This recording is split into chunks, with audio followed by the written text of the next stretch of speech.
பீர்பால் கதைகள். 1. தூரத்தில் எரியும் நெருப்பு. அக்பரின் அரசவையில் ஒரு அமைச்சர் பீர்பால் மீது பொறாமையுடன் மன்னர் அக்பரிடம் சொன்னார், மன்னா, பீர்பாலை எல்லோரும் அறிவாளி என்று புகழ்கிறார்கள். ஆனால் அவர் ஒரு சின்ன சோதனையை கூட தாங்க மாட்டார். வேண்டுமானால் நீங்களே அவரை பரிசோதித்து பாருங்களேன் என்றார். அதை கேட்ட அக்பர் சிரித்தார். சரி, பீர்பாலுக்கு ஒரு சோதனை வைப்போம் என்றார். அது கடுமையான குளிர்காலம். அந்த குளிர்காலத்தில் பீர்பாலை அழைத்து அக்பர் சொன்னார், இன்றிரவு நீர் ஒரே ஒரு துணியுடன் மட்டும் தோட்டத்தில் முழு இரவும் நிற்க வேண்டும். அதை பூர்த்தி செய்தால் உமக்கு 100 பொற்காசுகள் பரிசு. பீர்பால் உடனே ஒப்புக்கொண்டார்.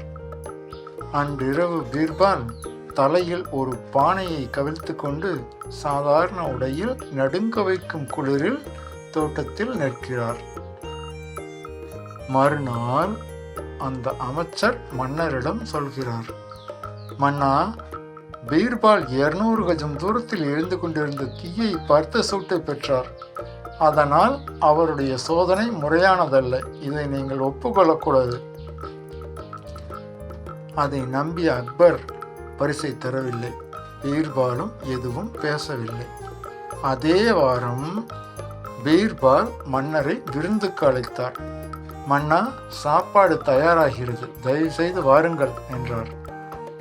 அக்பர் வந்ததும் சாப்பாடு வரவே இல்லை. நேரம் பல நாளிகை கடந்து போனது. அக்பர் சலித்து போய் கேட்டார், பீர்பால், ஏன் இந்த தாமதம்? பீர்பால் அடுப்பை காட்டினார். அதில் தீ எரிகிறது. ஆனால் பானை 10 அடி உயரத்தில் தொங்கவிடப்பட்டிருக்கிறது. அதை பார்த்த அக்பர் சிரித்தார். எவ்வளவு உயரத்தில் உணவு எப்படியா வேகும்? அதற்கு பீர்பால் அமைதியாக பதிலளித்தார், மன்னா, அன்றிரவு நான் 200 கஜம் தூரத்திலிருந்து வெப்பத்தை பெற்றிருக்க முடியும் எனில் இது வெறும் 10 அடி தானே, ஏன் வேக முடியாது என்றார். அந்த நேரத்தில் அக்பருக்கு உண்மை புரிந்தது. அவர் பீர்பாலிடம் மன்னிப்பு கேட்டு 200 பொற்காசுகளாக வழங்கினார்.